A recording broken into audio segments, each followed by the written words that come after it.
Last class में अपन ने discuss किया था एक डिफरेंस एस्टिमेटर लिया था। ये एक रेशो एस्टिमेटर था, एक रेशो एस्टिमेटर था। फिर एक प्रोडक्ट एस्टिमेटर लिया।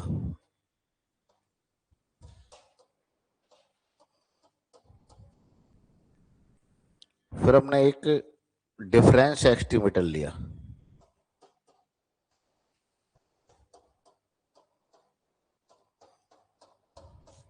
हम्म, ये रेशो एस्टिमेटर, ये प्रोडक्ट एस्टिमेटर, ये डिफरेंस एस्टिमेटर। फिर डिफरेंस एस्टिमेटर का हमने वेरिएंस निकाला।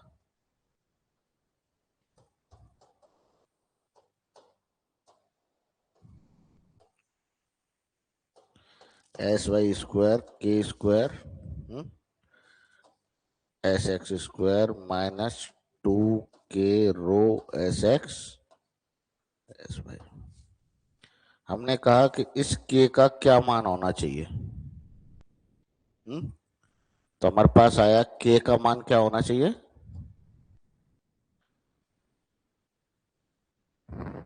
बी या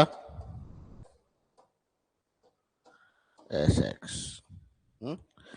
जब हमने ये जब variance of Y D bar क्या होता है, मिनिमम होता है। इस वाई डी बार की ऑप्टिमम वैल्यू क्या होती है, फोर एन 1 - ये हमने लास्ट क्लास तक निकाला था, है ना। आगे लिखो इसी में, इसी का आगे लिखो।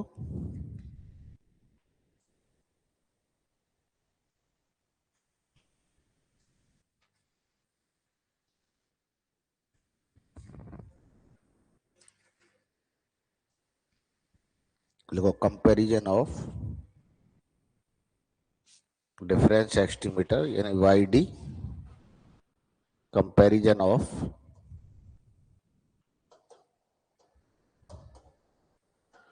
Y D bar and S R S, Y D bar and S R S.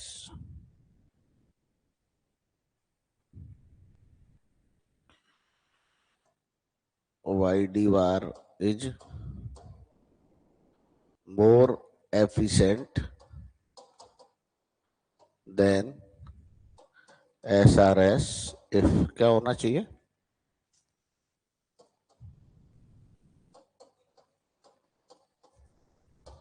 Correct.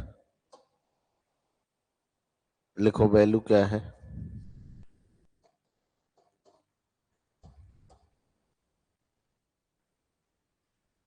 S square.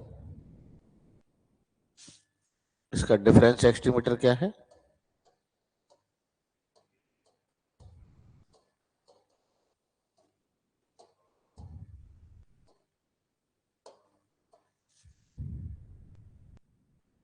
ये क्या है,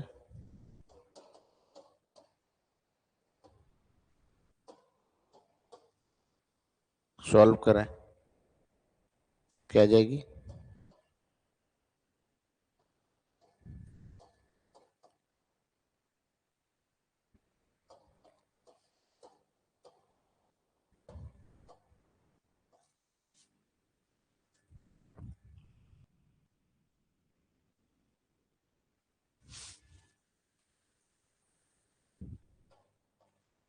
मान लीजिए ये स्क्वायर कॉमन ले लिया तो क्या बचेगा, हम्म?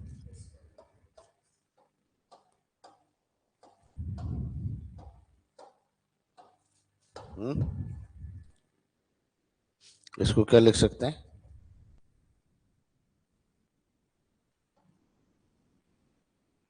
बी। क्या लिख सकते हैं,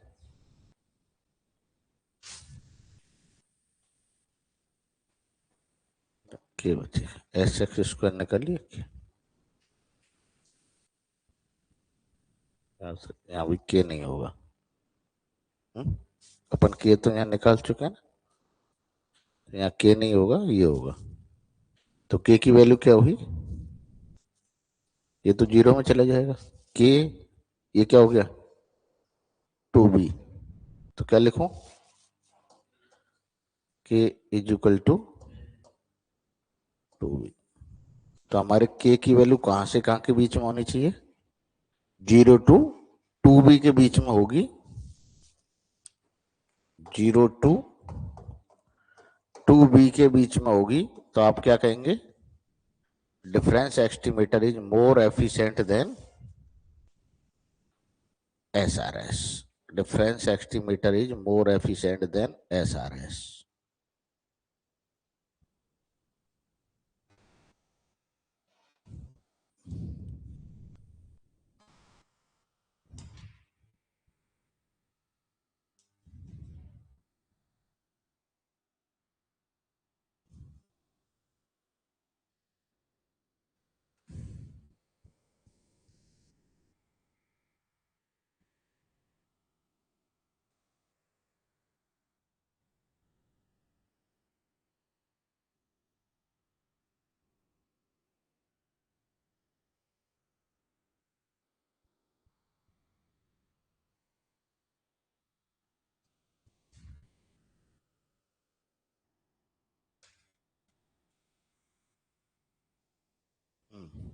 अगला हेडिंग डालो, रेग्रेशन एस्टिमेटर।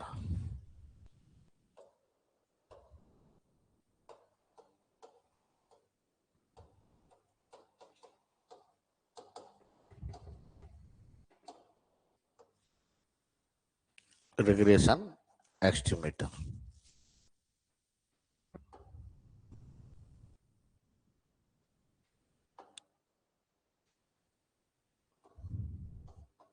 देखो regression estimator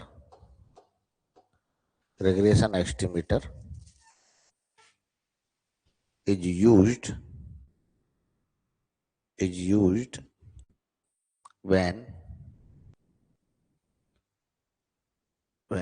relation between y and x, relation between y and x is linear,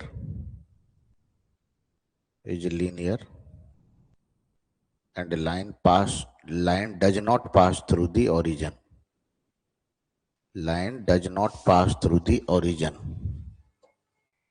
ऐसे does not pass through the origin। तो कौन सा एस्टिमेटर यूज करें, रिग्रेशन एस्टिमेटर यूज करें। हुँ? अभी अपन ने डिफरेंस एस्टिमेटर पढ़ा, क्या लिखा, डिफरेंस एस्टिमेटर क्या था,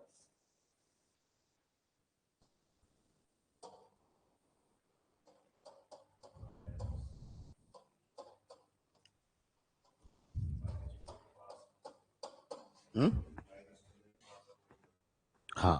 पर यदि आपसे पूछा जाए कि कौन सा एस्टिमेटर यूज करें तो हम इसको प्रेफर करेंगे। हाँ हाँ, बेसिकली डिफरेंस एस्टिमेटर इसी का बेस है, रेग्रेशन एस्टिमेटर का। ओके, ये हमने, ये सही है। इफ के इज इक्वल टू बी, के इज इक्वल टू बी था, है? तो क्या सिचुएशन थी, के इज इक्वल टू बी था तो सिचुएशन क्या थी,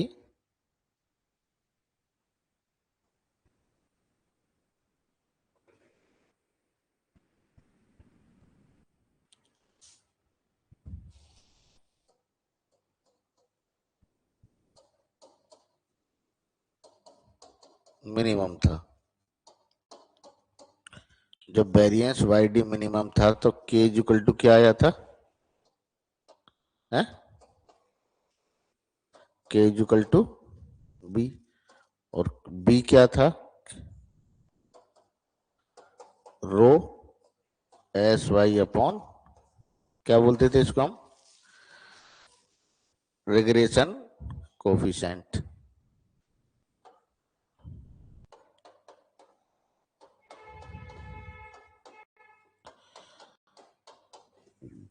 देखो इस बी को हम, ये बी क्या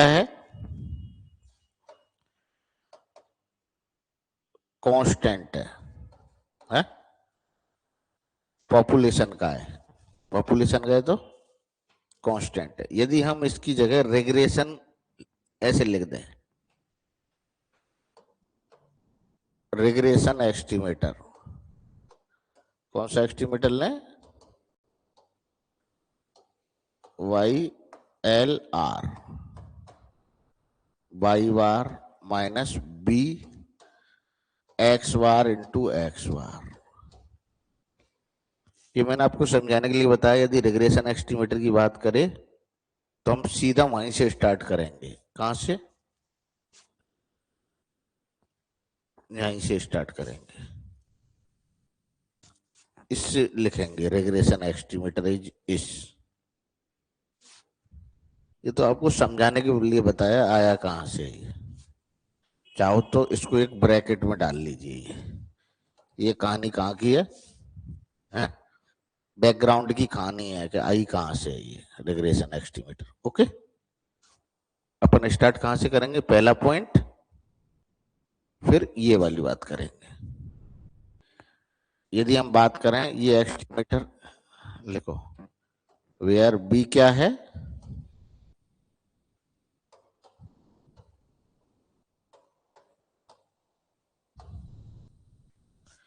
सैंपल रिग्रेशन कोफिशिएंट। क्या बोलते हैं इसको हम?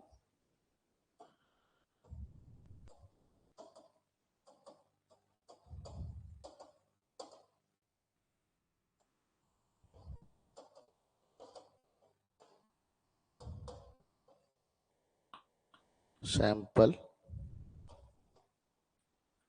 Regression coefficient, sample regression coefficient.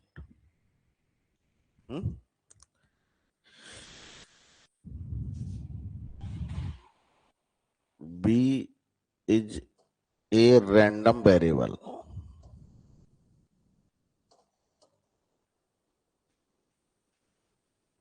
B is a random variable.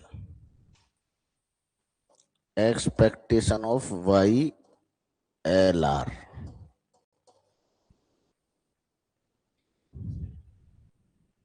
वहां कांस्टेंट था, यहाँ सैंपल का है तो कांस्टेंट नहीं है, वेरी करेगा। हम्म क्या ले लो?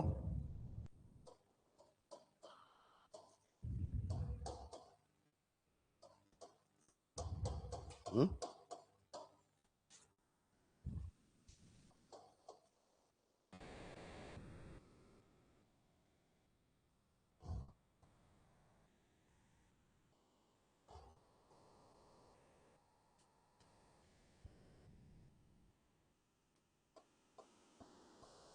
ये वैल्यू 0 नहीं है। तो क्या कहें?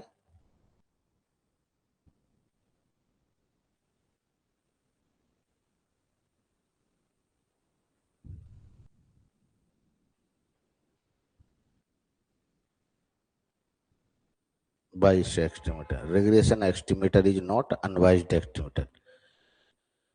Regression estimator is not unbiased estimator. नीचे लिखिए regression estimator is not unbiased estimator. बाइसनेस तो आगे चेक करेंगे, पहले ये अनवाइज्ड नहीं है। क्या बोलेंगे? Regression estimator is not unbiased estimator.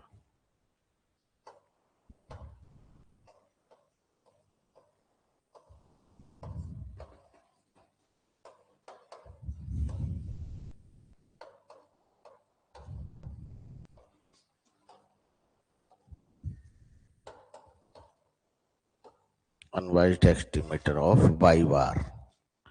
Regression estimator is not unbiased estimator of Y bar.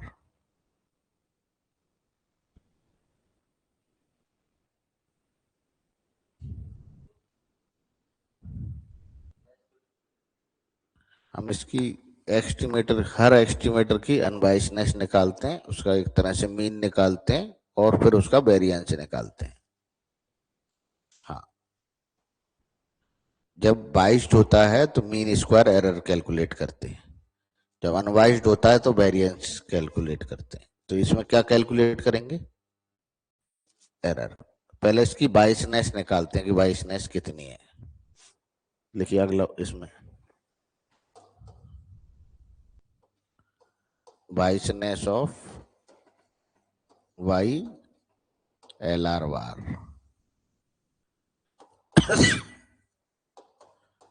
बाइसनेस of Y L R bar क्या होगा? Expectation of Y L R bar minus Y bar.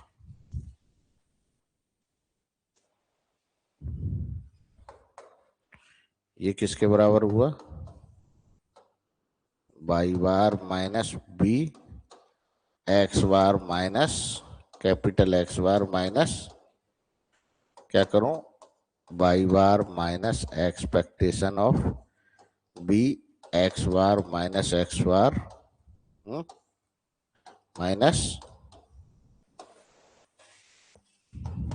Expectation of B X bar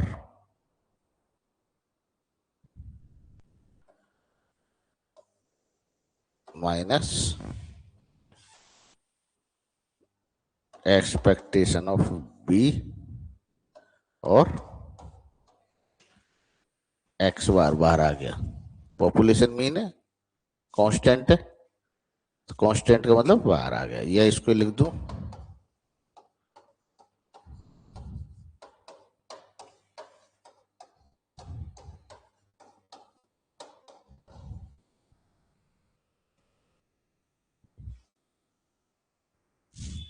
sample mean is equal to the population mean, या इसको लिखा minus covariance B X bar. इसकी biasness हो गई।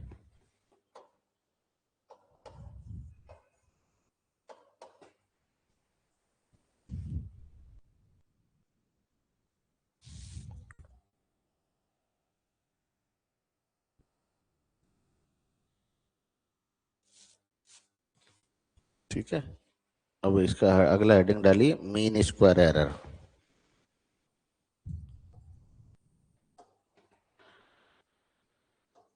Mean square error of Y L R bar, mean square error of Y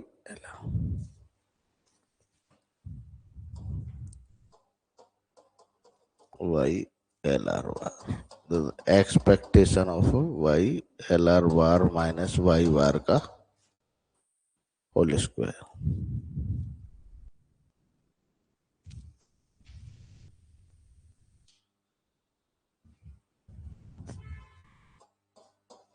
देखो, we define a regression estimate, y definition। regression estimator क्या है? सही है क्या? हुँ?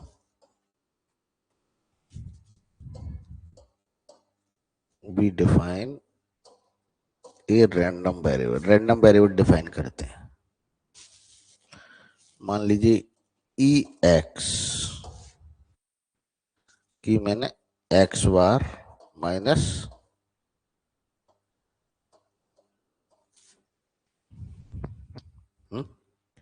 एक लिखी ई वाई, क्या लिखो?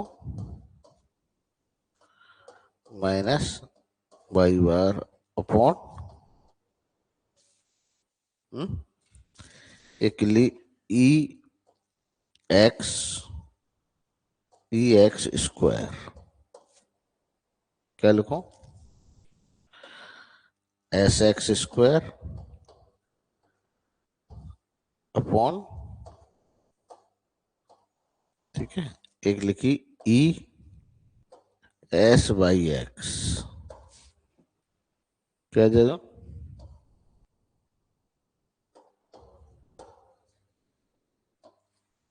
एस बाई, ये सारी वैल्यू लिख लीजिए, ये तीन मान लीजिए है। एज्यूम करें, पहले भी करते आ रहे हैं अपन ऐसे ही, कि सैंपल में से उसके पॉपुलेशन को माइनस किया। ठीक है, यदि मैं बाई बार की वैल्यू लिखूं यहाँ पे तो क्या लिखेंगे? जैसे हमारे पास स्मॉल वाई बार है यहाँ पे, तो क्या लिख सकते हैं? Y bar one plus E Y, यहां से क्रॉस मल्टीप्लाई करके ये लिख सकते हैं। यहाँ बी की वैल्यू क्या लिख सकते हैं? बेसिकली वाई बार की वैल्यू तो ये लिख देंगे, बी की वैल्यू क्या होगी? नहीं, S Y X upon S X square, covariance upon variance. तो ये क्या लिखेंगे?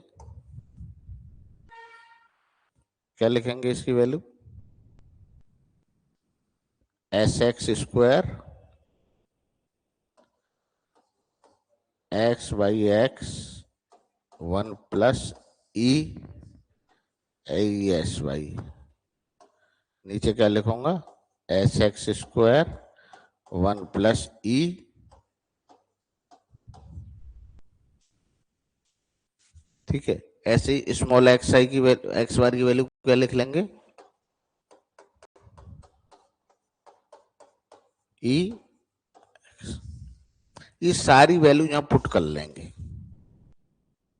कहां पे? इक्वेशन में, सेकंड इक्वेशन में मान लीजिए ये वैल्यू लिखो कहीं साइड में, साइड में वैल्यू लिखो।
नोट कर लिया? अब मैं बाई एल आर में क्या रखूं? क्या लिखें?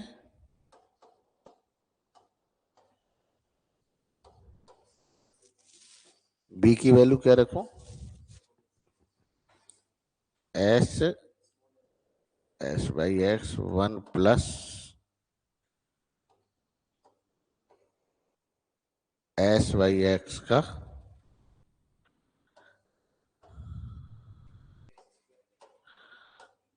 ई, ई और आई है ना, ई एस एक्स, ये तो किसकी वैल्यू लिखी? बी की। एक्स बार की क्या लिखें? एक्स बार वन प्लस ई एक्स माइनस,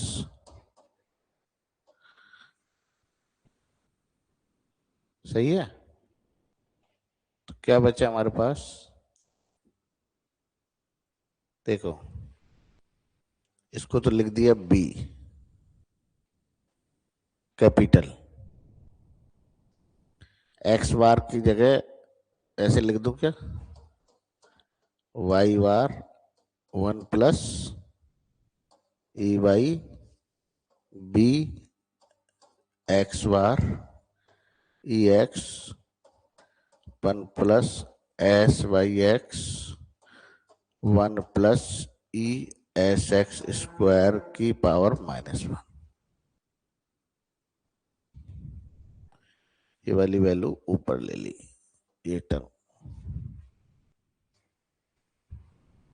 ये इसमें से कैंसिल हो गई एक टर्म, क्या बच गया?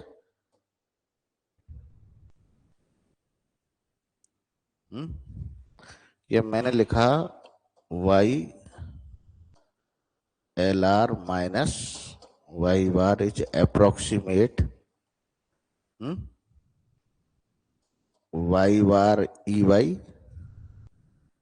या एक वाई बार को उधर ले गया, दूसरी साइड ट्रांसफर कर दिया, minus B X bar E x. इसको मान लीजिए हमने इक्वल मान लिया और कैंसिल कर दिया अप्रोक्सीमेट। इसका स्क्वायर ले लीजिए।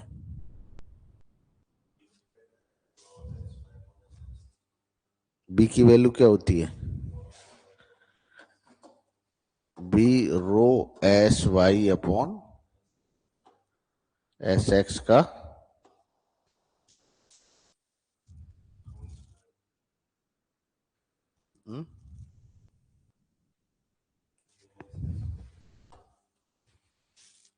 हुँ? नहीं है? कर दूं मैं इसको, ऐसे कर दूं क्या?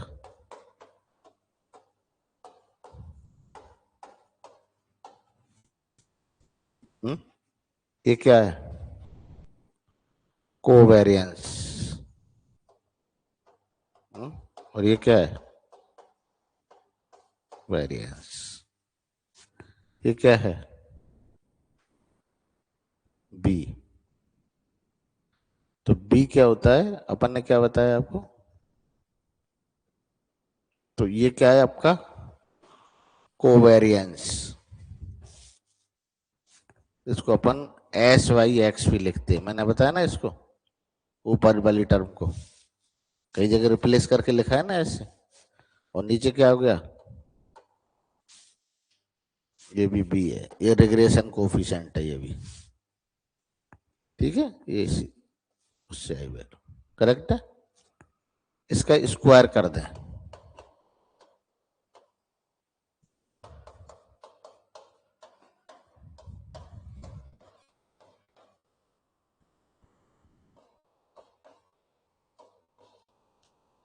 करो स्क्वायर करो। जब स्क्वायर करेंगे इसको तो हमारे पास ये वैल्यू आएगी, जिसको अप्रोक्सीमेट वेरिएंस भी कह सकते हैं ना। ये 1 - f/n S Y square solve करेंगे तो ये मिलेगी B square S X square minus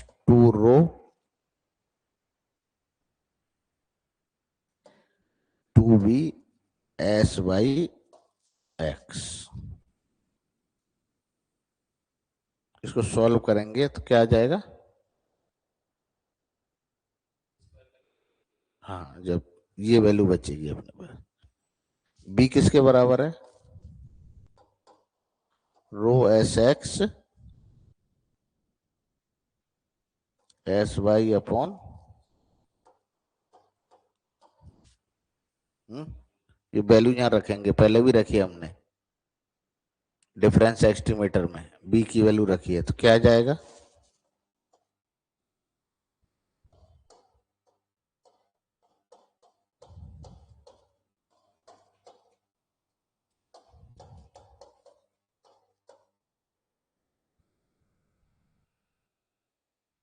difference estimator में जब मिनिमम वेरिएंस आ रहा था तो यही आ रहा था, ये आपका लीनियर रिग्रेशन एस्टिमेटर का वेरिएंस है। या बी ये वैल्यू पुट करोगे, सॉल्व करोगे तो क्या रह जाएगा? 1 + f/n S Y square 1 + 1 - row square.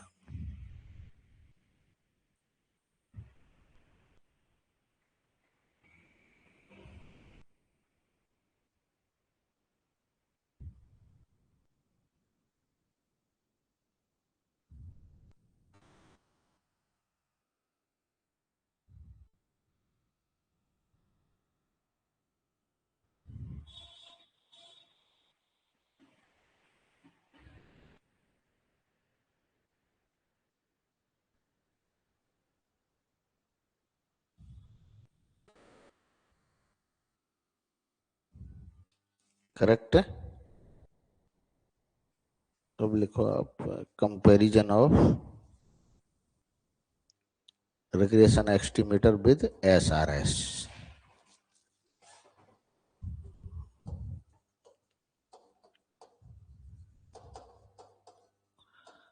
Of regression estimator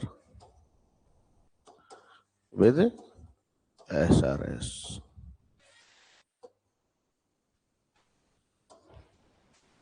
Regression estimator with SRS. General वे में SRS से करते हैं. हाँ, ये आपका SRS क्या लिखूं?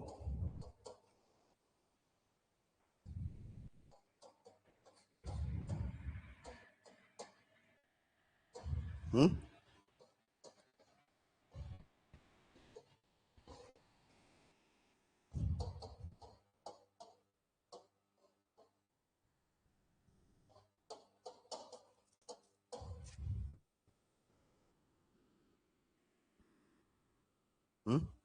सही है क्या? ये वेरिएंस नहीं है, अप्रोक्सीमेट वेरिएंस है, अपन ऑलरेडी बात कर चुके हैं. regression estimator is better than SRS if regression estimator is better than SRS if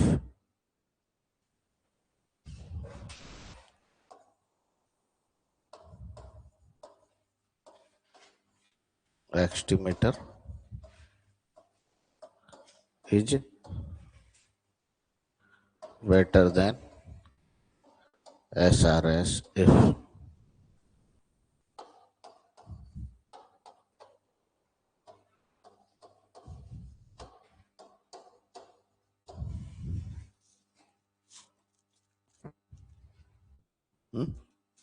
क्या लिखेंगे?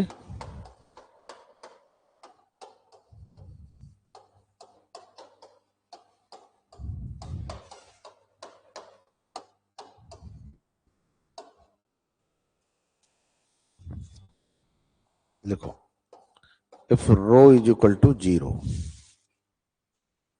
if rho is equal to 0,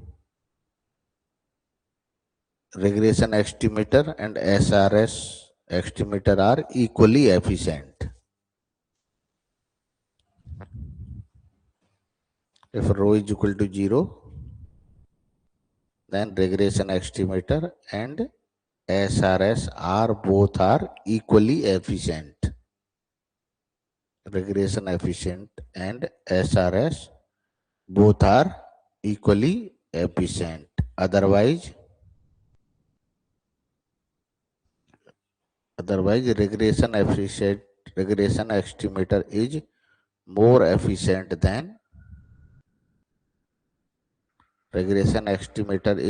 efficient than SRS.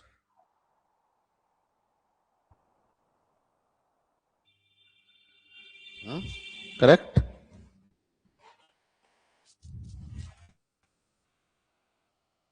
Note कर लिया?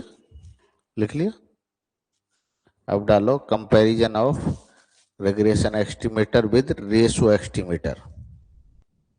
Comparison of regression estimator with ratio estimator.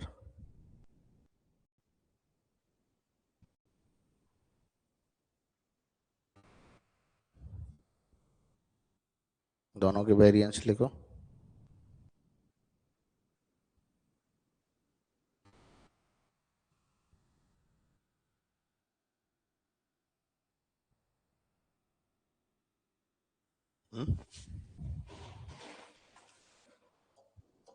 ये आपका रिग्रेशन एस्टिमेटर क्या आ गया?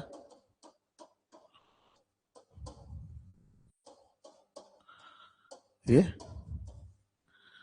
Ratio estimator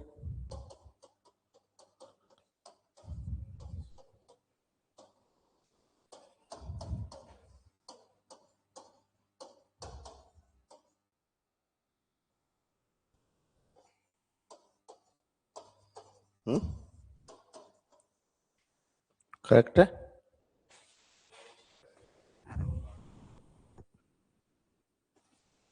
R rho S by Sx.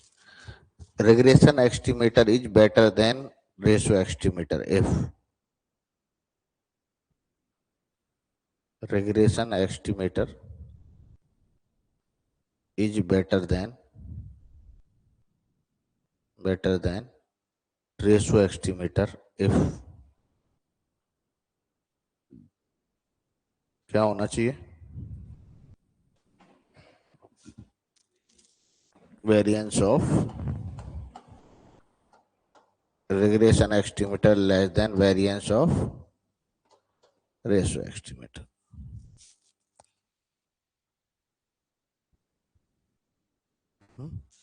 करिए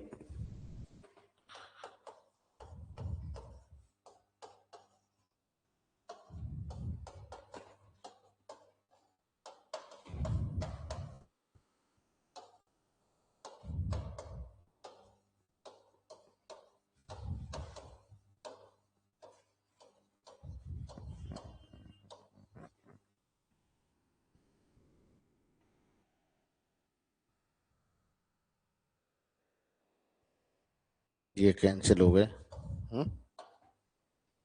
S Y square भी कैंसिल हो गया या मैं कहूँ R square S X square plus rho square S Y square minus 2r rho S X S Y greater then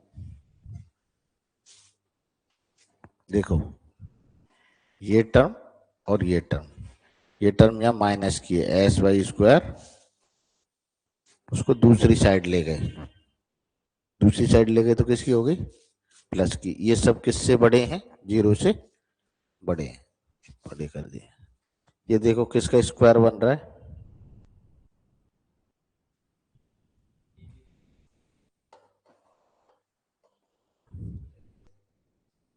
या मैं ऐसे कह दूंगा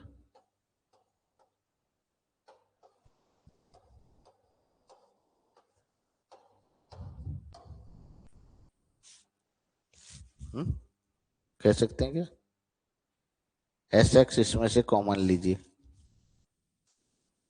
हाँ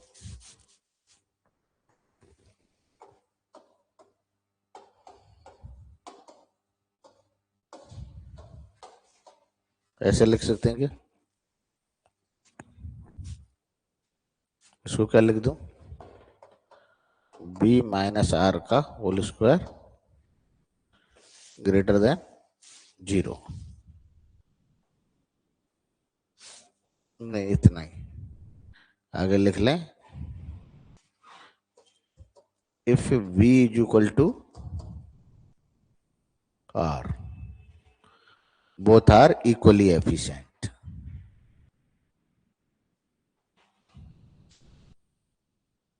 if v is equal to r both are equally efficient otherwise regression estimator is more efficient than both are equally efficient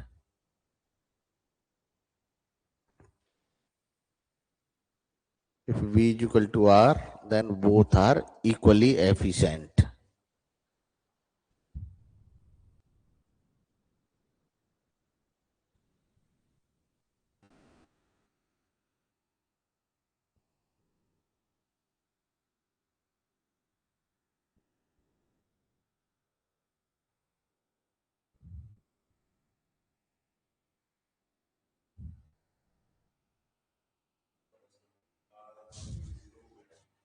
नहीं इसका square बना दिया ना इसको ओपन करो क्या है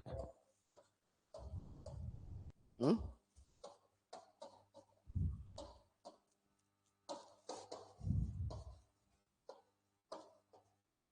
नहीं आएगा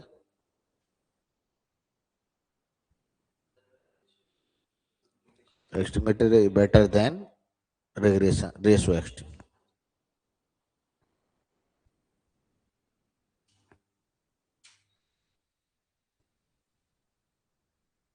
ये अपनी कहानी हुई रेशो और रिग्रेशन एस्टिमेट एक होती है डबल सैंपलिंग मैं इसको बस थोड़ी सी समझा देता हूँ, लिखते हैं अगली क्लास में, है ना।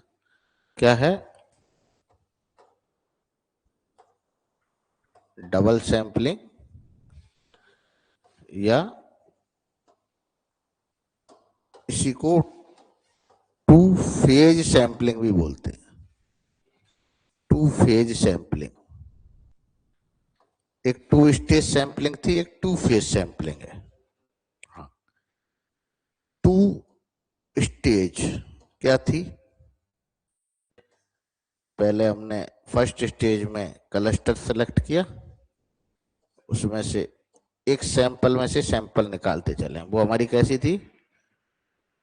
टू स्टेज और मल्टी स्टेज, वो हमने पढ़ी थी। ठीक है, अब मैंने क्लस्टर सैंपलिंग पढ़ी नहीं, स्ट्रेटिफाइड सैंपलिंग पढ़ी। स्ट्रेटिफाइड सैंपलिंग में क्या करते हैं? पहले में स्टेटा बनाते हैं। स्टेटा बनाते, स्टेटा में से क्या करते हैं? और फिर एस्टिमेशन करते हैं। अब स्टेटा जो है हमारे, ये हम जो निकालते हैं स्टेटा, ये हमें पता होनी चाहिए। कैसे होनी चाहिए? नो, ये हमें क्या मानते हैं स्ट्रेटिफाइड सैंपलिंग में?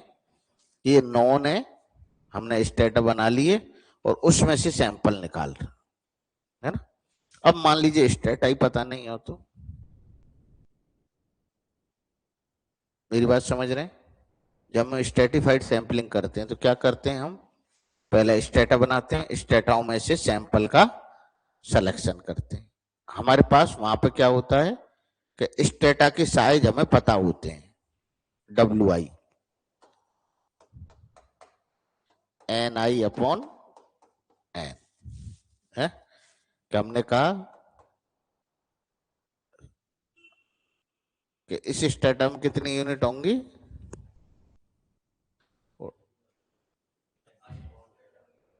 है? हाँ, आइए तो स्टेटा में कितनी होंगी? जैसे मैंने कहा 200 टोटल यूनिट है, पहले में 50, है ना, दूसरे में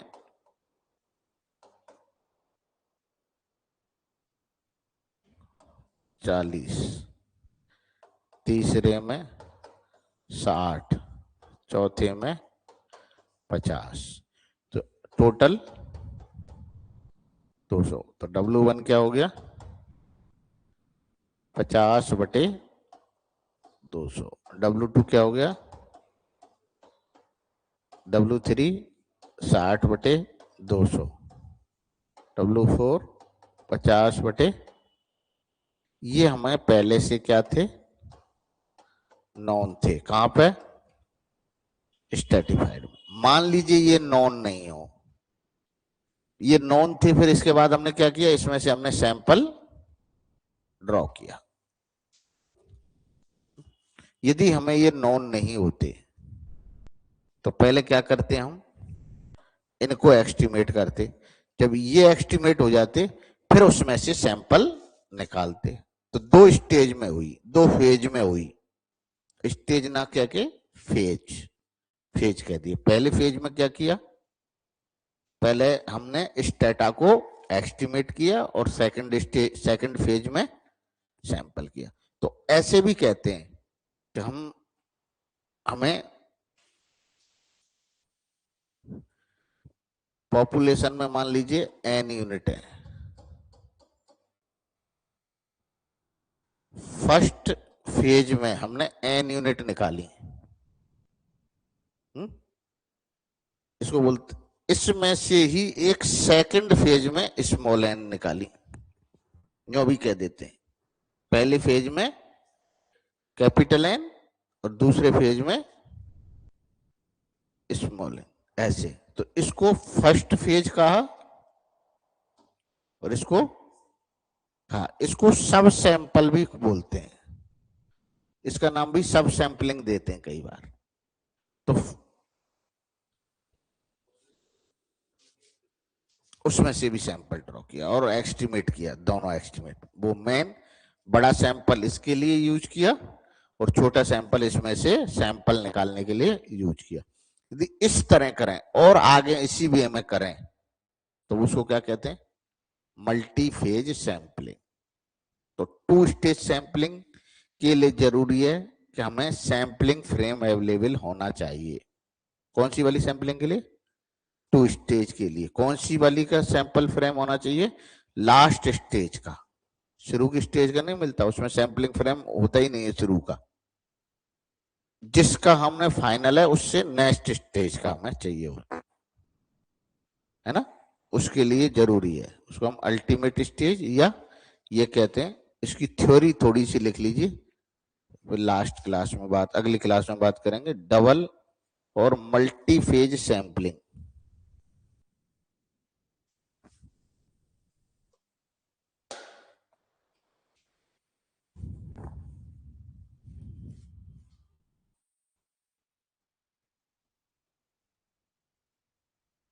लिखिए, इन सैंपल सर्वे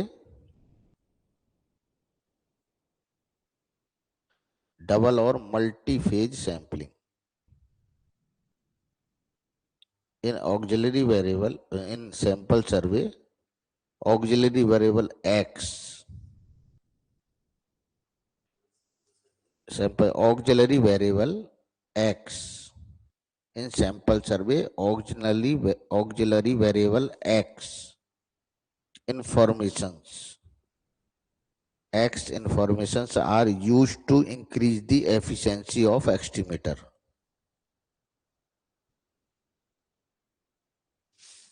क्या थी हमारे पास, y कैसा वेरिएबल है, y कैसा वेरिएबल है, x कैसा है, ऑक्सिलरी वेरिएबल। अभी हम एक और बताता हूं, एक चीज और। हम क्या कह रहे थे, ये वाली चीज हमें नॉन है और ये कैसे हैं, रिलेटेड है। ये हमारा कैसा वेरिएबल है,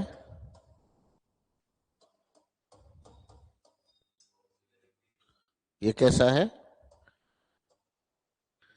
स्टडी वेरिएबल।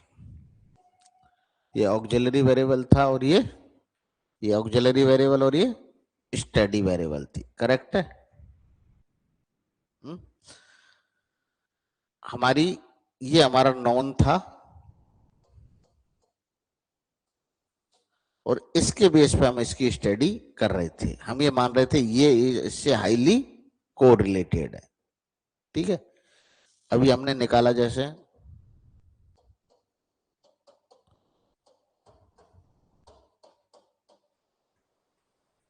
ये कैसा था,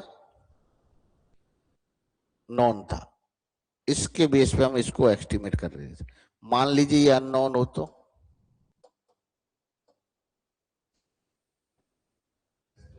पहले इसको एस्टिमेट करेंगे, फिर हम इसको एस्टिमेट करेंगे। तो कौन सी सैंपलिंग पे गए, टू फेज या डबल फेज, टू फेज या डबल फेज। इसमें भी यदि ऐसे एल आर था है?